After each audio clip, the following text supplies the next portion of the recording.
ہم سفر لائے آنٹی مجھے دے اس ننھے شہزادے کو، میں چپ کرواتی ہوں 2 منٹ میں۔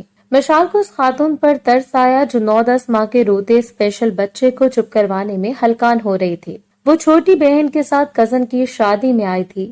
بچے کو لے کر وہ ہال کے گیٹ پر کھڑے غبارے والے کے پاس آ گئی۔ زیان شاہ نے حیرت سے اس انجان لڑکی کو دیکھا جو اس کے بیٹے کو لیے کھڑی تھی۔ ادھر دو میرے بیٹے کو، ہو کون تم؟ فوراً ہی مشال کی گود سے اس نے اپنے بیٹے کو لے لیا۔ مشال نے حیرت سے اس مغرور شخص کو دیکھا تھا لیکن 15 دن بعد وہ اس کے گھر میں تھی۔ زیان شاہ کی مدر نے اس سے وہ دونوں بہنیں مامی کی گھورتی نگاہوں اور ناپسندیدہ سوالوں سے بچنے کے لیے ہال کے اس کونے میں چھپ کر بیٹھ گئی تھی۔ اس ٹیبل پر صرف ایک خاتون ہی بیٹھی تھی، نہایت ہی عمدہ اور خوبصورت ہلکے رنگ کا چکن کاری کا سوٹ پہنے، آنکھوں پر سن گلاسز لگائے۔ ماموں نے اپنی بیٹی کی شادی کے لیے مہنگا ترین ہال بک کروایا تھا۔ مشال درزیدہ نگاہوں سے شادی ہال کا جائزہ لے رہی تھی۔ کیا خوبصورت بینکویٹ تھا، مکمل ایئر کنڈیشن۔ دونوں بہنوں کے پاس موبائل بھی نہیں تھا کہ ٹائم پاس کرنے کے لیے سیلفیاں بنا بنا کر ہی گزارا کر لیتی، اس لیے بیزار شکل بنائے وہ ایک دوسرے سے شادی میں آئی ہوئی تھی، خواتین اور لڑکیوں پر تبصرہ کر رہی تھی۔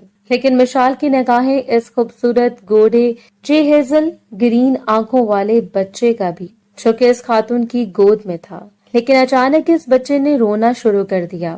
خاتون بری طرح پریشان ہو گئی تھی جبکہ اب بچہ ہاتھ پاؤں مار کر رو رہا تھا۔ اس کے منہ سے دیکھتی رال دیکھ کر مشال پہچان گئی کہ یہ اسپیشل بچہ ہے۔ اس سے اس عورت پر بڑا ترس آیا تھا۔ ایسے بچے کو کیسے ہینڈل کرنا ہے مشال اچھی طرح جانتی تھی۔ وہ فوراً ہی اٹھی، لائے آنٹی آپ مجھے دیں اس کیوٹو کو، میں بھی 2 منٹ میں چپ کرواتی ہوں۔ وہ مسکراتے ہوئے اس عورت سے کہنے لگی تو وہ تھوڑی گڑبڑا گئی۔ پھر انہوں نے اس بچے کو مشال کی گود میں تھما دیا۔ وہ اسے چٹکیاں بجا کر بہلانے لگی، پھر چونکہ وہ گیٹ کے پاس ہی بیٹھے تھے تو اس سے وہ غبارے والا بھی نظر آ گیا۔ وہ بچے کو لے کر غبارے والے کے پاس 2-3 غبارے لے کر ایسے بہلائے تو وہ تھوڑی ہی دیر بعد ہی کلکاریاں مارنے لگا۔ ایسے اسپیشل بچوں کو ہینڈل کرنا تھوڑا مشکل ہوتا ہے لیکن مشال یہ سب اچھے سے جانتی تھی۔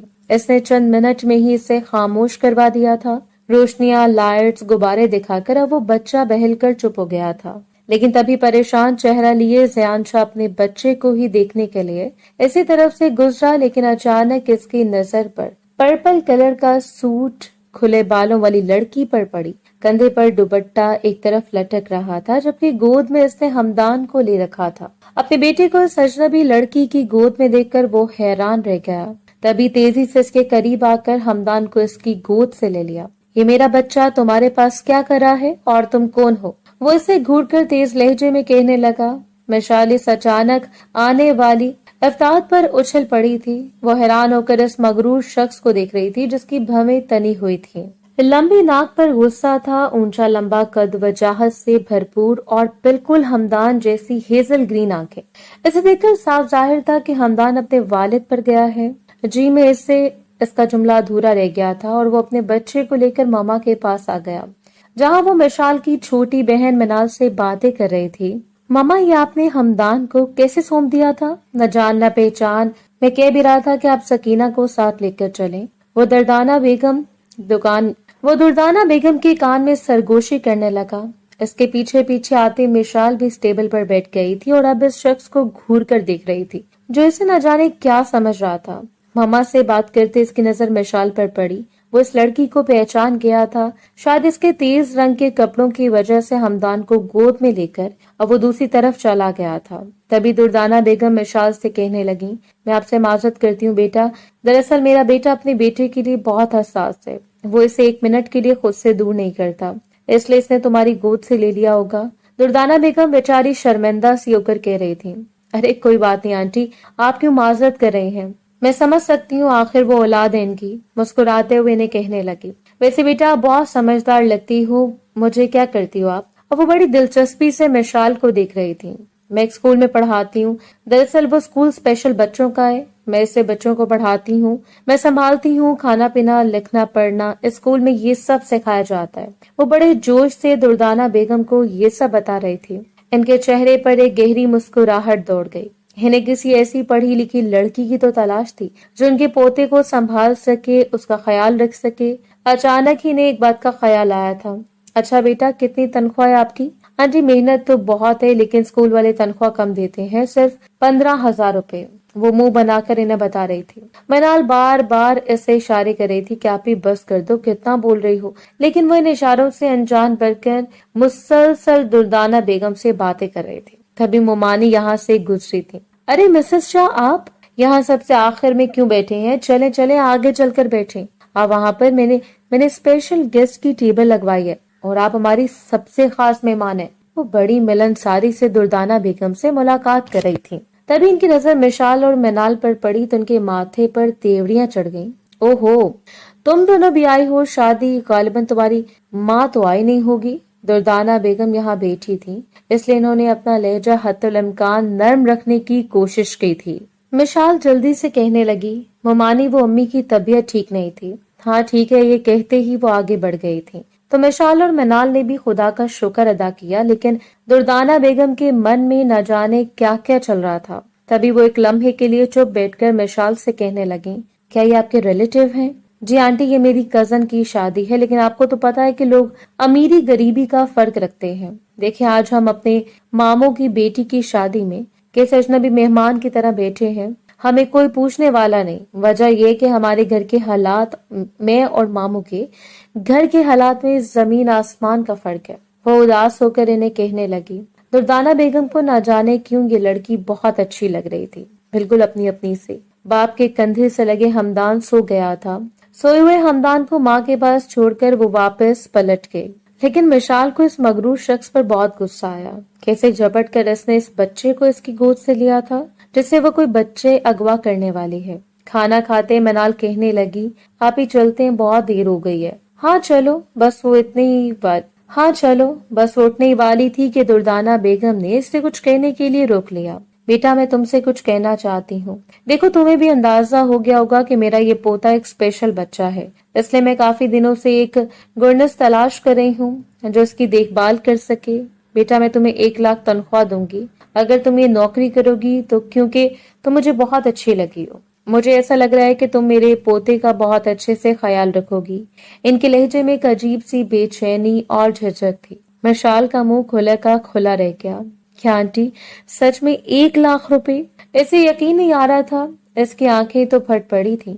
کہاں وہ اسکول میں ہمدان جیسے اسپیشل بچوں کو سنبھالتی تھی جہاں پر صرف 15,000 تنخواہ ملتی تھی، اور سامنے بیٹھی یہ نفیس سی خاتون اسے 1 لاکھ تنخواہ میں ماہانہ اپنے گھر پر نوکری دینے کو تیار تھی، وہ بھی صرف ایک بچے کو سنبھالنے کی۔ خوشی سے دھڑکتے دل کو سنبھالتے اس نے جلدی سے کہا تھا، جی جی آنٹی، میں یہ نوکری کرنے کو تیار ہوں، اور میں ہمدان کو ایسے ہینڈل کروں گی کہ آپ خود دیکھ لیجئے گا کہ اس کے اندر کتنی تبدیلی آئے گی۔ یہ ضد کرنا، رونا، کھانا نہ کھانا سب کچھ چھوڑ دے گا۔ وہ بڑے جوش سے تقریر کر رہی تھی۔ زیان شاہ جو ماں کو چلنے کے لیے کہنے آ رہا تھا، اس سے یوں تیز تیز بولتا دیکھ کر اس سے سخت کوف ہوئی تھی۔ چلے ماما، بہت دیر ہو گئی ہے۔ وہ گھڑی میں ٹائم دیکھتے ہوئے کہنے لگا۔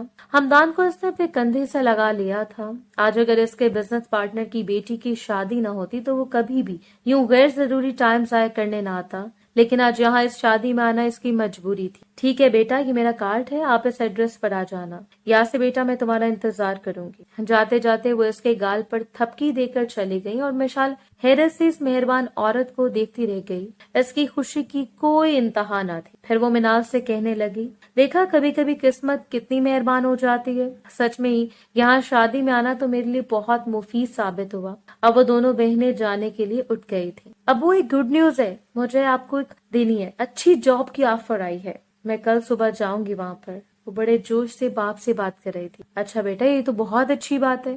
وہ اسے دیکھ کر نرمی سے مسکرانے لگے۔ وہ اپنے باپ کا ہاتھ تھام کر کہنے لگی، دیکھنا ابو، بہت جلدی ہمارے حالات بدل جائیں گے۔ آپ کو پتا بھی ہے جو مجھے جاب ملنے والی ہے، میری تنخواہ کتنی ہوگی؟ پوری 1 لاکھ روپے۔ اس نے اپنی بڑی بڑی آنکھیں پھاڑ کر باپ کو بتایا تھا۔ منال نے سر تھام لیا تھا۔ امی سمجھائیں ذرا اپنی بیٹی کو، بیچاری اس آنٹی کا اس نے بول بول کر دماغ چاٹ لیا، اور اتنا دماغ چاٹا کہ اینڈ میں انہوں نے اسے جو بھی آفر کر دی وہ بھی اپنے اسپیشل بچے کو سنبھالنے کی۔ منال ماں کو بتا رہی تھی۔ نیلو بیگم حیران رہ گئی۔ سچ کہہ رہی ہے کہ مشال؟ ایسا ہی ہوا ہے کیا؟ ہاں تو کیا ہوا امی، اس میں حرجی کیا ہے؟ اور وہ بچہ تھا ہی اتنا خوبصورت، خاص طور پر اس کی آنکھیں۔ لگ نہیں رہا تھا کہ وہ بچہ اسپیشل ہے، لیکن میں نے اسے دیکھتے پہچان لیا۔ آخر کو میں ایسے بچوں کو ہی پڑھاتی ہوں۔ وہ ایک مڈل کلاس فیملی سے تعلق رکھتی تھی۔ اس کا باپ فرید احمد ایک فیکٹری میں انچارج تھا۔ جب تک گھر کے حالات بہت اچھے تھے۔ اس کی 3 بیٹیاں تھیں اور گھر بھی چھوٹا سا تھا، 2 کمروں کا گھر۔ ان کا گزارا اچھا چل رہا تھا۔ اس وقت مشال کالج میں پڑھ رہی تھی جب اچانک ایک ایسا خطرناک ایکسیڈنٹ ہوا کہ فرید احمد ایک ٹانگ سے ہی محروم ہو گیا۔ گھر کی جتنی بھی جمع پونجی تھی سب ان کے علاج پر لگ گئی۔ ان کے ٹانگ میں ایک راڈ لگنی تھی، لیکن وہ خرچہ اتنا تھا کہ وہ ابھی تک افورڈ نہیں کر سکے تھے۔ جب سے باپ بستر سے لگا تھا تب سے مشال نے گھر کی ذمہ داریاں سنبھال لی تھی۔ اس نے سوچ لیا تھا کہ وہ اپنے باپ کی بیٹی نہیں بلکہ بیٹا بن کر دکھائے گی۔ پارٹ ٹائم میں تھوڑا بہت پڑھ لیتی، لیکن فل ٹائم میں ایک اسکول میں پڑھا رہی تھی۔ بڑی مشکل سے اسے نوکری ملی تھی، در در بھٹکنے کے بعد، اور تنخواہ بھی صرف 15,000 تھی۔ اتنی تنخواہ میں گزارا کرنا بہت مشکل ہو رہا تھا۔ منال اسے 3 سال چھوٹی تھی، وہ بھی 2nd ایئر میں تھی، لیکن وہ بھی بچوں کو ٹیوشن وغیرہ پڑھا لیتی اور گھر کا چھوٹا موٹا خرچہ نکل ہی آتا تھا۔ ایسے حالات میں دونوں بہنیں ہی اپنے گھر کو سپورٹ کر رہی تھیں، لیکن پھر بھی اس مہنگائی کے دور میں گزارا کرنا بہت مشکل ہو گیا تھا۔ اب جبکہ مشال کو اتنی اچھی تنخواہ کی جاب آفر آئی تو وہ خوشی سے پھولے نہ سما رہی تھی۔ وہ رات کو بستر پر لیٹی سہانے خواب دیکھ رہی تھی۔ ان پیسوں سے گھر کے بہت سے مسائل حل ہو سکتے تھے۔ اس کی زندگی میں اچھے دن آنے کی امید جاگ گئی تھی۔ پھر وہ صبح ہی صبح 9 بجے اس بنگلے کے سامنے کھڑی تھی۔ چوکیدار کو اس نے وہ وزٹنگ کارڈ دکھا دیا تھا جسے دیکھ کر اس نے مشال کو اندر جانے کی اجازت دیتی تھی، اور اس حسین خوبصورت بنگلے کو وہ آنکھیں پھاڑ پھاڑ کر دیکھ رہی تھی۔ بابڑے، بنگلہ ہے یا کوئی محل؟ وہ اس سفید پرکشش تاج محل جیسے بنگلے کو دیکھ دیکھ کر حیران ہو رہی تھی۔ بنگلے کی خوبصورت ٹیرس کو دیکھتی آگے بڑھ رہی تھی کہ اچانک کسی سے بری طرح ٹکرا گئی۔ زیان شاہ اسے اپنے گھر میں کھڑا دیکھ کر حیران رہ گیا تھا۔ 2-3 دفعہ اس لڑکی کو شادی کی تقریب میں دیکھا تھا، کیسے نہ پہچانتا؟ تم یہاں کیا کر رہی ہو لڑکی، اور کس نے بلایا تمہیں؟ ٹکر لگنے کے بعد وہ جیسے ہوش میں آئی تھی۔ سٹپٹا کر سامنے دیکھا تو پہلا سامنا اس مغرور شخص سے ہوا تھا۔ وہ 2 قدم پیچھے ہوئی۔ وہ مجھے میڈم دردانہ نے یہاں بلایا تھا جاب کے لیے۔ یہ دیکھیں انہوں نے مجھے کارڈ دیا تھا۔ جلدی سے وہی کارڈ اس نے زیان کے سامنے کیا۔ زیان شاہ کو شدید غصہ آیا تھا۔ یہ لڑکی سنبھالے گی میرے بیٹے کو؟ یہ تو بالکل لاؤ بالی اور اوٹ پٹانگ حرکتیں کرتی ہے۔ ابھی سے آفس سے دیر ہو رہی تھی، اس لیے اسے نظر انداز کر کے وہ آگے بڑھ گیا۔ لو عجیب شخص ہے، نہ اندر جانے کو کہا نہ باہر جانے کو، اور بیچ میں مجھے اسے کھڑا کر دیا جیسے میں یہاں اس کی غلامی کرنے آئی ہوں۔ وہ اس مغرور شخص کو دل میں کوس رہی تھی۔